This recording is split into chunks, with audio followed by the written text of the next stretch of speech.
So I think I arrived at the Breakthrough Institute as a summer fellow on June 8th, 2011. And I obviously knew that I was beginning a summer fellowship, and it turns out a career at a weird heterodox organization.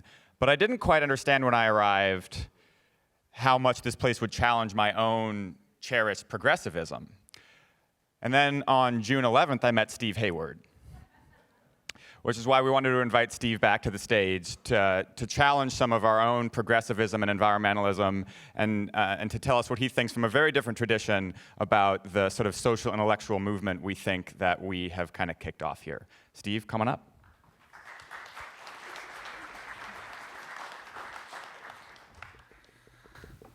Well, I did try to tell Ted and Alex that this was a thoroughly reckless idea of theirs because I'm going to put that there so I don't knock it off. Because I am, my views in political philosophy are surely to the right of 97% of the people in the room. On the other hand, I have for the last several years been, as I put it, an inmate at UC Berkeley. I like fighting surrounded. I'm like Custer that way.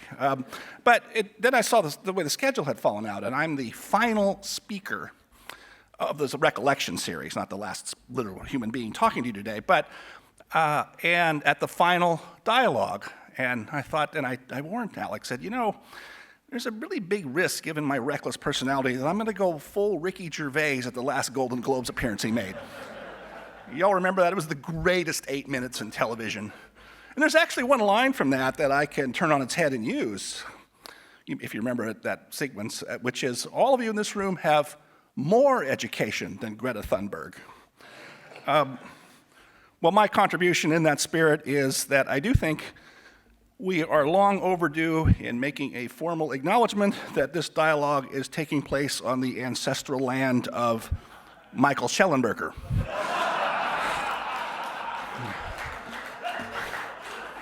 Blessed be his memory now and forever, amen. But I wanted to try, the challenge here is to try and reflect on death of environmentalism, or DOE for short, after 20 years. I'll reflect a little bit about why DOE didn't become DOA. And I thought, well, maybe the way to do this, because I think people took the death term too literally, and I thought, well, maybe a serviceable framework would be to bring up old Joseph Campbell's work on, death and rebirth, shows up in all religions and cultures. But then I struck on a different idea instead, which I'm calling the strange death of environmentalism. And it's based on a famous book title. I recently dusted off a book from 1935, something of a classic, by George Dangerfield, on the strange death of liberal England. I dusted it off because we may be about to see the strange death of the Tory party in England. They may repeat the cycle of the Liberal Party, which in 10 years went from a dominant position to near oblivion, from which they've never recovered. And I think that there is parallels, not exact, but there are some parallels that can be drawn. Here's one of the things Dangerfield said in his very colorful prose that, by the way, never quite gave a direct explanation for the strange death. That's why it was strange. But he wrote this: "The burden of liberalism grew more and more irksome. It began to give out a dismal, rattling sound. It was just as if some unfortunate miracle had been performed upon its contents, turning them into nothing more than bits of old iron, fragments of intimate crockery, and other relics of a domestic past. The Liberal Party died from disillusion over the inefficacy of the word reform." Now, I think that raises an important question. The Liberal Party was always a famous, small p, progressive, reform-minded party. But when I think about trying to transfer that to environmentalism, there's really two sides of environmentalism. Is it a reform movement, or is it a redemptive movement? And I think the answer is yes. It is both. Or another formulation I've long used, not lately, is that there's two sides of environmentalism. I call them romance and sludge. Right? The romance, by the way, I don't hope nobody takes that in a pejorative sense. I actually think that the romantic or metaphysical side of environmentalism is the part I admire the most and respect the most and take the most seriously. The sludge part, that's the day-to-day grinded out legislation and regulation and litigation that we all know about. And I'm usually critical on typical wonky grounds of that. But those, you can see, sit uneasily with each other. I started thinking this way when 40 years ago now, I picked up on the conservative sociologist Robert Nisbet, a Berkeley PhD, by the way, back in the 30s, who wrote the following. It is entirely possible that when the history of the 20th century is finally written, the single most important social movement of the period will be judged to be environmentalism. And he added, environmentalism is now well on its way to becoming the third great wave of redemptive struggle in Western history, the first being Christianity and the second modern socialism. Well, as I say, the redemptive romantic aspects I think are serious and interesting, but we still need, at the end of the day, nerdy engineers with pocket protectors to figure out how to lower tailpipe emissions or decarbonize energy. Now, more directly, my own history with this essay is I have a very vivid memory of the fall of 2004 when a conservative philanthropist of my acquaintance, but a person with serious interest in the environment who was obviously frustrated that there weren't more conservative efforts that he could support, said to me, I'm thinking of going to the Environmental Grantmakers Association meeting in Hawaii coming up. What do you think? And I said, Jerry, it's a complete waste of your time. Nothing of interest will happen there. It'll be, very conventional, very rote, et cetera. At that very time, by the way, I just had a very acrimonious and unpleasant experience with the Society of Environmental Journalists, which had first invited me and then disinvited me. An early exercise in cancel culture, I suppose. So I was cranky about things. And so morning afterwise, I read The Death of Environmentalism and thought, I did not see this coming. This is certainly unexpected.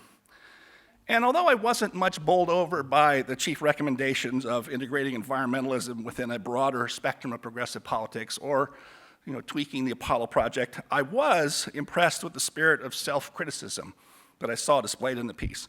Among other things, just from a literary point of view. And, I almost went to graduate school in English literature instead of political philosophy, so I still have to play literary critic sometimes. But the quality of the writing impressed me, and I tend to think that quality of writing usually indicates a clarity of thought. There wasn't a hint of cliche anywhere in the piece. And I think, a general statement, one of the most tiresome aspects of our age is how just about every faction and cause across the board, and the right may be worse than the left about this these days, is letting cliches do our thinking for us. And that means we're not thinking anymore. What does Make America Great Again mean? I don't know. I guess the hats are cool. But conversely, this part I do mean sincerely, is that nothing is more moving to me than to see thinking taking place. And I had the thought, there's some thinking going on here with Ted and Michael. Let's see where this goes. And then, look, one way to make something you really disagree with go away is ignore it. So DOA would have been DOA if the people who disagree with it ignored it. Instead, I saw right away the acrimonious response of the person I always referred to for years as Pope Carl. I used to call him that when we were paired on NPR once in a while. And his response at the time seemed to me longer than the original essay. Now I see when it's been reprinted here that it's not longer, but it seemed longer, if you know what I mean. And I thought the response could have been really reduced to one or two sentences, which was that Ted and Michael had committed an act of lèse-majesté against their betters. Who were these punks anyway? But beyond, of course, disagreement about the facts and disagreement about the characterizations of the environmental movement, there was a point of agreement that was somewhat murky, but has now, I think, come clear, which is that climate change was not simply a conventional air pollution problem, susceptible to the usual policy remedies and architecture we've been using for everything else for a long time. It's about the time that certain people, and I'm thinking of our friends here, Gwed Prins and Steve Rayner, who started saying, wait, this is a different kind of problem. It's a wicked problem, you'll remember. And all of you know how that's unfolded who've been faithful attendees of this dialogue.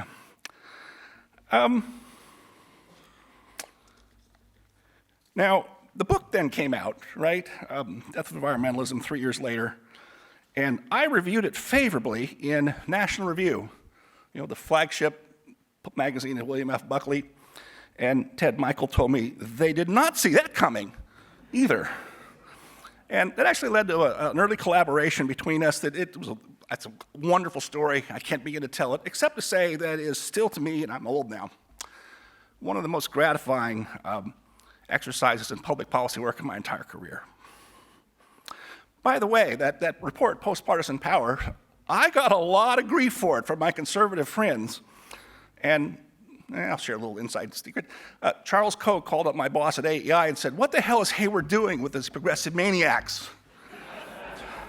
And there's a good sequel to that story. That ends happily, actually, but nonetheless, that's the way the world goes. So I want to draw to a close. I have to skip over all these details, but you know all of them. Many of you better than me. Many of you have advanced them way more than I have. I want to just dwell for a closing moment on one of the sentences from Death of Environmentalism that rankled critics the most, and has been mentioned a couple times here the last couple of days. It's where they said, "Today, environmentalism is just another special interest." That's actually a more brutal criticism in a lot of ways than any of the contentions that environmentalists had failed to question their assumptions or that certain modes of activism were outdated or obsolete. And here I'm going to split the difference and side partly with the critics and partly with Ted and Michael. Look, all special interest groups and social movements, if you want to think broader than an interest, they have in common a narrow single-mindedness that resists considering trade-offs and making large compromises on their principles. Maybe when you get down to the sludge parts, you will make those trade-offs because you have to. That's normal politics. But I think that's not necessarily a bar to political or policy success. I suggest just consider the National Rifle Association, currently mired in bankruptcy and scandal, and yet wildly successful in its agenda over the last 40 years. Although the real deeper story there is sometimes, if you're pro-gun, sometimes that happened in spite of the NRA rather than because of it. That's an interesting case study somebody might want to do. So a number of the critics responded, I think correctly, that single-mindedness is essential. It's a necessary trait for social movements. However, it's also a dilemma for social movements. I think social movements run into trouble or start to dissipate their moral authority or surrender their moral authority when a couple things happen. One is when they achieve some of their biggest objectives. There's no suffragette movement today. Well, the 19th Amendment, after a century of agitation, ended it. There's no more temperance movement. They, of course, achieved their goal with the 20th Amendment, which we then realized was a great mistake. The temperance movement died, literally, and its successor, the war on drugs, suffers, I think, some of the same difficulties as the environmental crusade on climate change. I have to say, I've never cared for that language of our addiction to fossil fuels, but in this analogy, it's apt. So in the 1920s, Will Rogers, who I've come to realize was the Bill Maher of his decade, someone sympathetic but critical of progressivism, he said, well, at least prohibition is better than no liquor at all. My suspicion is that someday down the road, we may well update this line with the observation that, well, at least net zero is better than no fossil fuels at all. That's probably where we're heading, right? So my other proposition about the death of environmentalism at 20 is that it should be read less as advocacy. I mean, it's written in that subjunctive mood, of course, but I think it should be reread now as prophecy, somewhat vague and indeterminate, and what's come out of it are two things that are concrete. One is ecomodernism, and its challenger, the degrowth movement. And there are new refinements to both of these happening all the time. So there's competition on the level of ideas again, and I think that is all to the good. Some other time, I'm down to like the 30-second mark with 5 minutes to go. No, I'm not, but one of the secrets of the vitality of the right over the last 50, 60, 70 years has been the massive disagreements amongst us, which now are spinning out of control, but that's a subject for another day. And so it's good to have this kind of argument and fight in an entrepreneurial way. Yeah, I can't really do this in 10 seconds, except I'll just say, someday I'm going to revisit an old article of mine and recast it. The title is The Tragedy and Dilemma of Al Gore. And I think many of you understand the point, I think, from that title, which is his rhetoric in his old book, Earth in the Balance, 35 years ago now, and then his conduct in office and rhetoric as a presidential candidate don't match up. And I mean, I could say more about that, but I think this is where, I'll just come back to the point I've already made, which is there is that tension that is irresolvable, by the way, but can be a source of vitality between what I call the romance side and the sludge side. And I think the Breakthrough Institute gets both of those, understands that tension and works on that better than just about anybody. And so I've left here at the end to say, maybe the Joseph Campbell framework is the right one, which is, death is something happens every winter before there's a rebirth and green shoots in the spring.